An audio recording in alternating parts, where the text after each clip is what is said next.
Misalkan kita bahas tentang penyakit saja, penyebabnya, solusinya tubuh kita itu sudah berubah menjadi kayak fat burning mesin gitu, mesin pembakar lemak. Jadi kalau sekarang orang heboh-hebohan glowing-glowingan, simple banget sebenarnya, dan ini akan tampak berseri.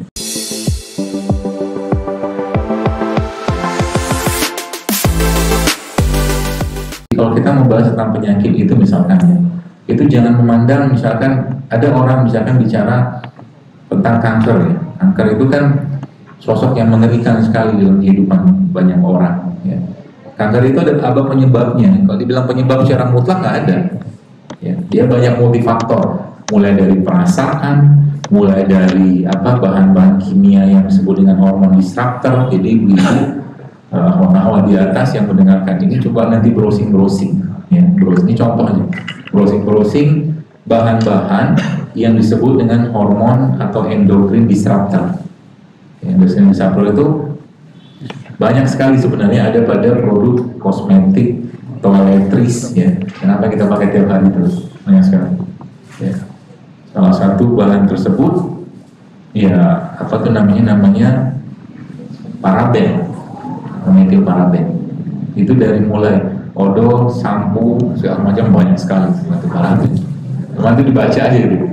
Nanti kalau dilihat itu ternyata yang kita dalam keseharian kita itu terlalu banyak bahan kimia yang masuk ke badan kita. Kimia sintetik ya, bukan kimia alami. Karena kimia alami juga ada. Ya. Termasuk juga handphone ya. Handphone itu kan sebenarnya saya pernah mendapatkan sebuah kayak gambaran ultrasound atau apalah gitu kan yang berupa radiasi. Jadi ketika handphone itu kita terima gitu, itu banyak sekali besar radiasi di sini. Apalagi handphone yang sedang low battery. Kalau lagi low battery atau baterainya low, jangan terima telepon. Yang pertama, apalagi lagi di cas, itu parah banget ke otaknya. Ke bagian ke otak ini kan langsung berhubungan ke otak. Ya, maka saya pribadi jarang sekali telepon. Kalau penting baru telepon itu pun nggak lama saya telepon, sebentar aja. Ya, supaya mungkin nomor orang tua. Lebih bagus pakai misalkan speaker gitu ya, seperti itu. Ya. Jadi terlalu banyak teman-teman yang kalau mungkin tadi saya membahas tentang penyakit, misalkan kita bahas tentang penyakit saja misalkan. Ini kan juga kunci hidup saya. Kita bicara kanker, ada penyakit autoimun, obesitas, ya. Sekarang misalkan jerawat. Bahkan jerawat itu sebenarnya bukan masalah di kulit. Ya. Jadi kulit itu adalah cerminan dari isi perut kita. Jadi kalau menilai seseorang lihat aja kulitnya. Ya, kalau melihat kulit itu udah ketahuan nih kira-kira nih orangnya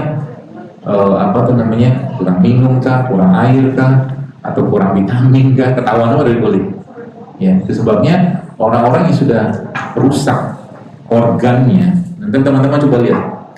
Misalkan contoh ya, orang-orang yang kena kencing manis atau diabetes, biasanya kulitnya itu kan muncul tampak tanda-tanda seperti hitam atau apapun. Maksud tanda-tandanya. Ya, jadi mulai dari autoimun, obesitas, kanker, ya, penyakit jantung, diabetes, ya, akne, jerawat atau nyeri-nyeri otot itu adalah tanda, ya, tanda-tanda atau mungkin bentuk penyakit yang ada akarnya,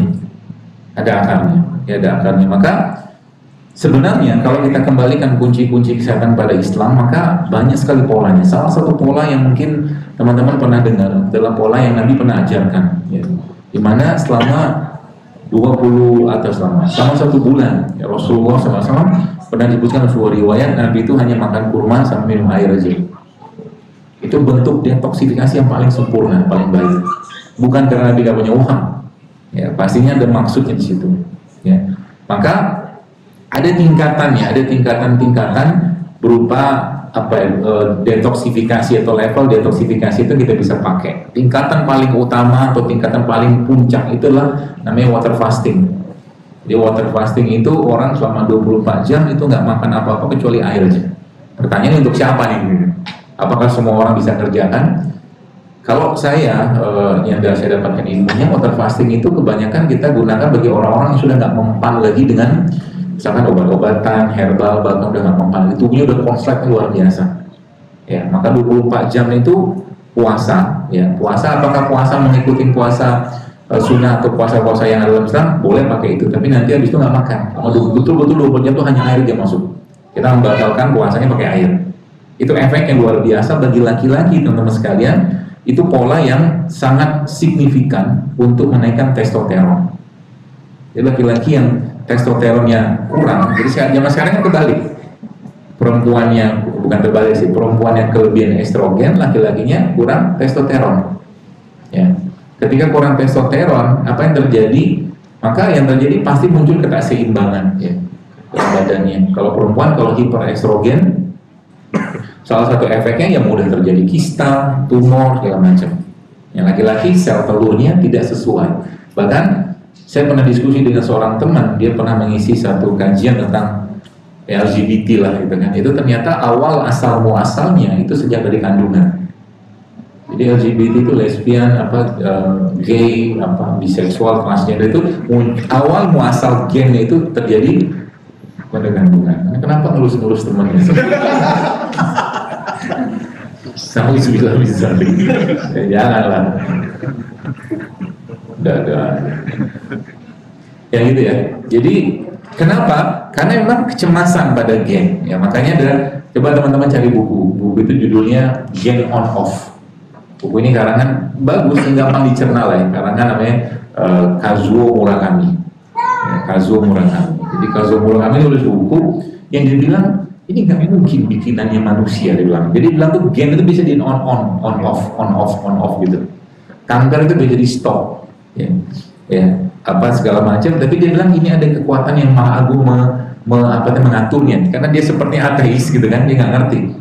Yang luar biasa lagi dalam buku itu waktu saya baca, subhanallah dia katakan pernah diteliti ada meteor yang jatuh di kutub. Nah dalam buku itu ya, dia cerita bahwa ternyata meteor ketika dicek itu subhanallah, ternyata meteor-meteor itu mengandung asam amino. Ya ada kandungan jejak-jejak asam amino itu yang sama kayak manusia. Jadi bahasanya dia dikatakan bahwa manusia itu bukan makhluk bumi gitu. Makhluk luar angkasa yang dititipkan di bumi dengan bahan baku yang ada di bumi kata dia gitu. Emang benar, ternyata asam amino tadi memang ada yang kita temukan pada hampir semua tumbuhan, sayuran, segala macam gitu. Ada di situ semua. Ya, seperti itu. Dan kalau kita lihat bahasanya Al-Quran apa? Nabi Adam itu waktu dari surga ke bumi dia apa? Turunkan. Kan bahasanya diturunkan. Ya, Adam itu diturunkan dari surga. Ya, artinya memang surga itu di atas gitu kan. Entah di mana Allah alam kita nggak tahu. Ya, itu tidak perlu kita bahas. Yang penting masuk surganya aja. Seperti itu. Ya, jadi tadi ya mulai dari masalah, misalkan kita membahas tentang mulai dari masalah hormonal imbalance ya. Hormonal masalahnya atau mungkin ketakseimbangan hormon itu gara-gara apa?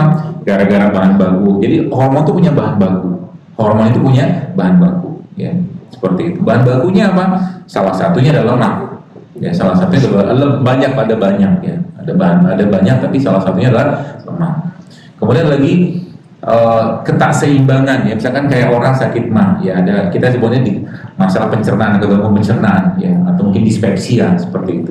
Jadi masalah dispepsia itu masalahnya apa sih? Jadi kalau kita di dunia pengobatan konvensional, kalau ada orang kena sakit mah ya biasanya obat sintetiknya apa fungsi perannya? Menghambat atau mencegah pengeluaran asam lambung lebih banyak kan gitu, yang dikenal sebagai proton inhibitor gitu, PPI gitu. Atau mungkin dikasih kayak semacam antasida buat menetralkan. Salah nggak salah, konsepnya sih benar-benar aja. Tapi kalau untuk jangka panjang solusinya bukan itu. Solusinya bagaimana mengembalikan keseimbangan pada pada pencernaan kita. Yang selanjutnya adalah detoksifikasi. Jadi imbalan. Jadi kalau kita bicara penyakit itu ada keseimbangan hormon, kemudian ada masalah di pencernaan, kemudian ada juga keseimbangan di detoksifikasi. Ya, Ramadan harusnya menjadi bulan detoks paling baik. Jadi sayangnya apa yang terjadi?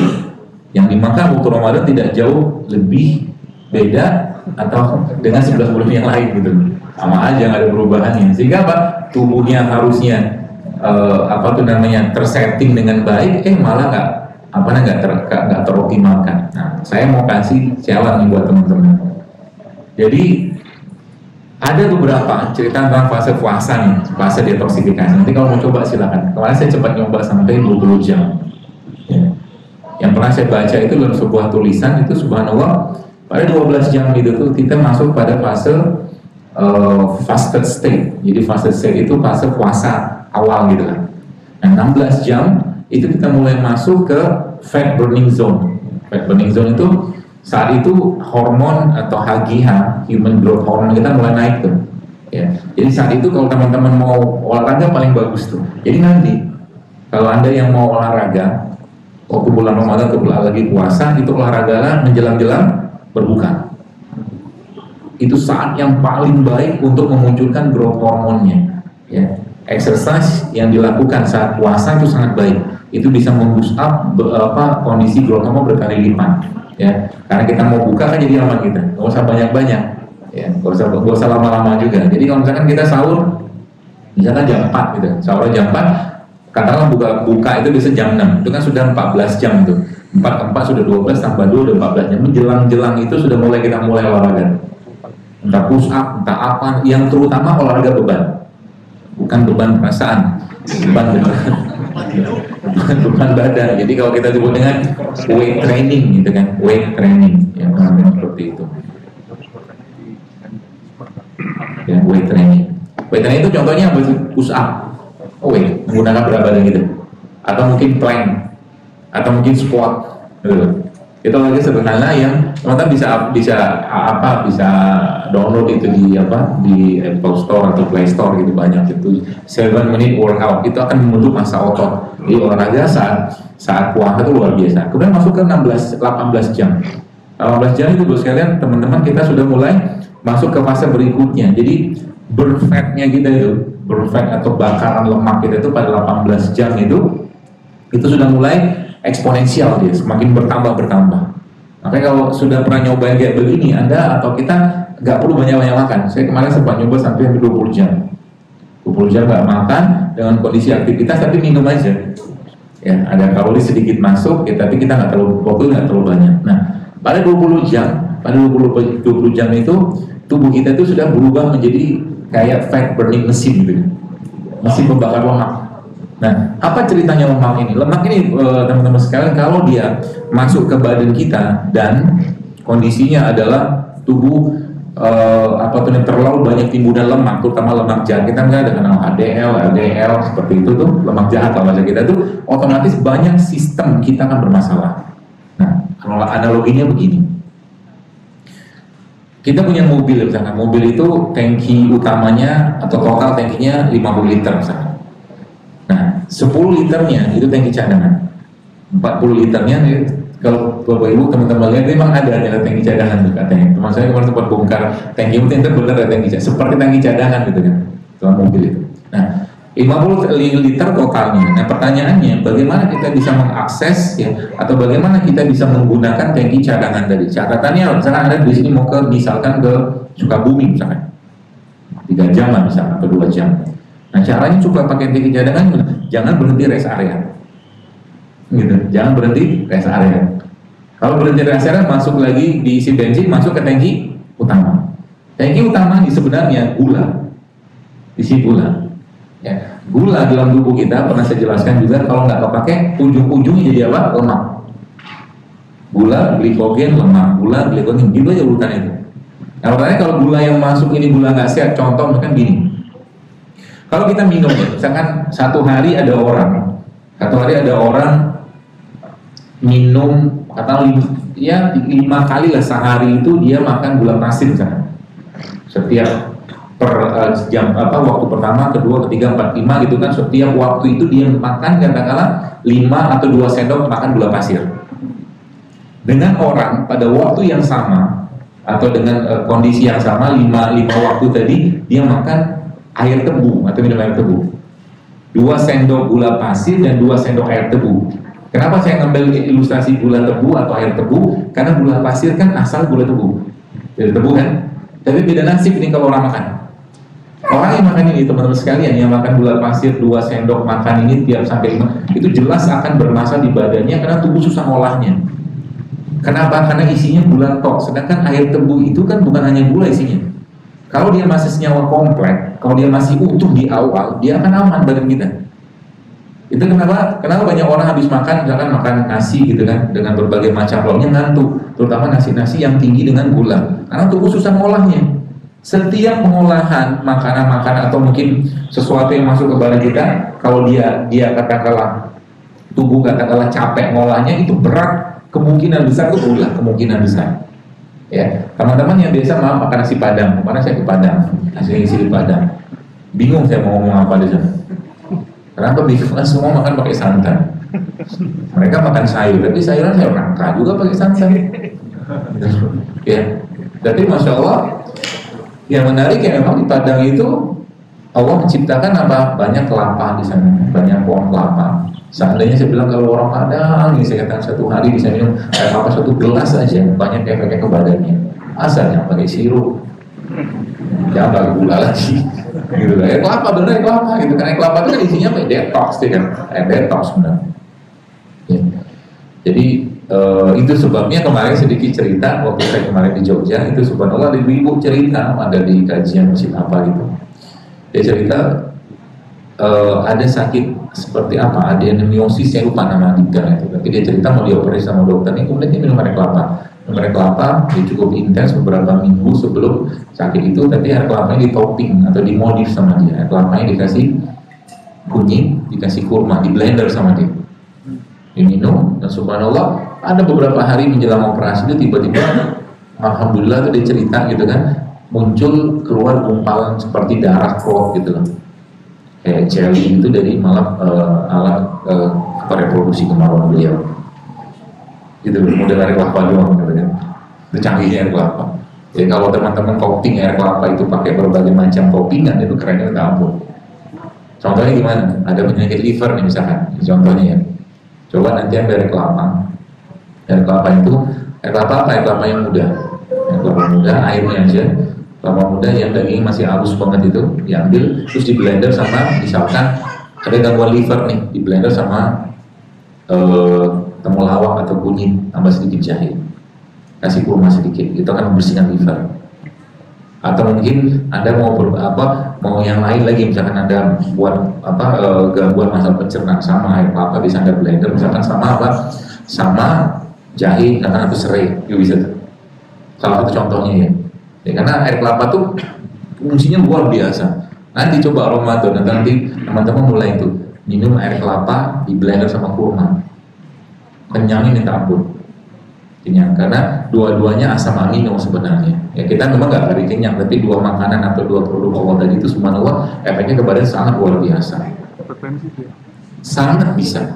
Justru malah air kelapa tuh obat darah turun, darah tinggi yang sangat efektif. Sangat efektif, insya Allah. Ya. Tapi air kelapa perlu teman-teman pahami ya. Air kelapa itu pH-nya asam ya. Air kelapa itu pH-nya asam. Tubuh kita ini kan balance sebenarnya. Jadi kalau kita memang diciptakan Allah, ada makanan asam, ada makanan basah. Jadi kalau teman-teman coba lihat ada teori, ada satu buku namanya pH Miracle, ya. Karangan Dr. Robert Young. Buku itu cerita tentang keseimbangan pH. Ya. Sekarang hampir rata-rata yang kita makan tiap hari makanan-makanan asam atau makanan basah, asam kebanyakan. Kalau sudah asam apa yang terjadi? Pasti terganggu keseimbangan mikroba kita.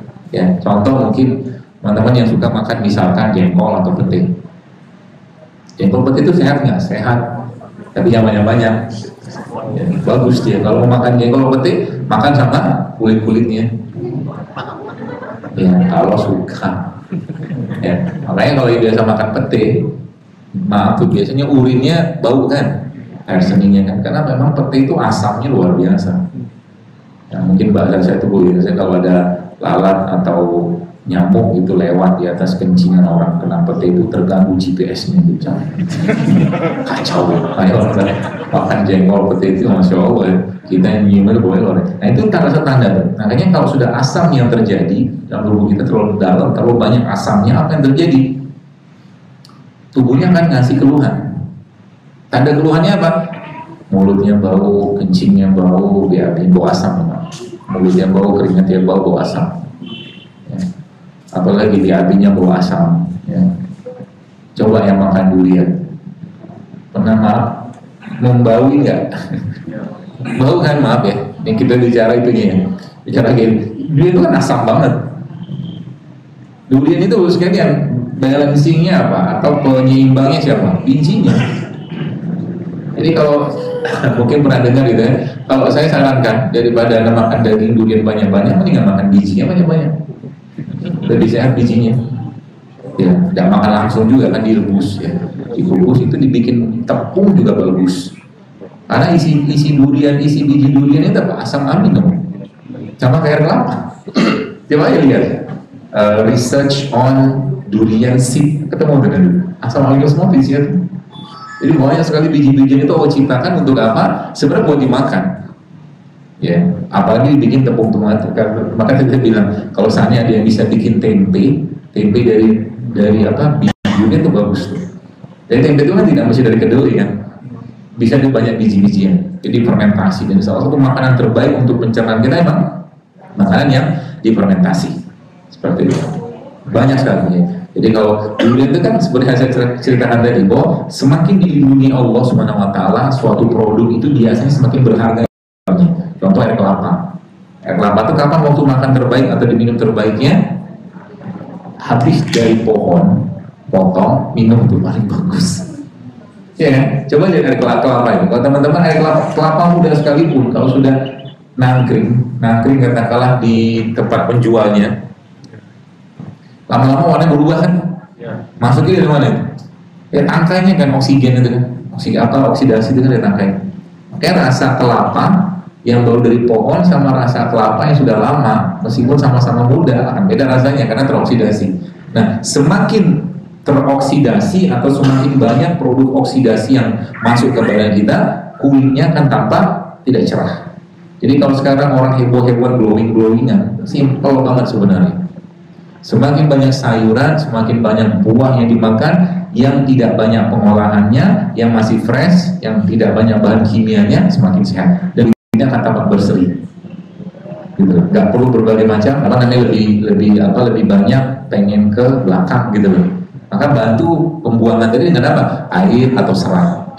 Nah, jadi pagi-pagi coba dikurangi sarapan-sarapannya yang kira-kira memberatkan, terutama gula-gula tinggi seperti nasi, tepung seperti itu.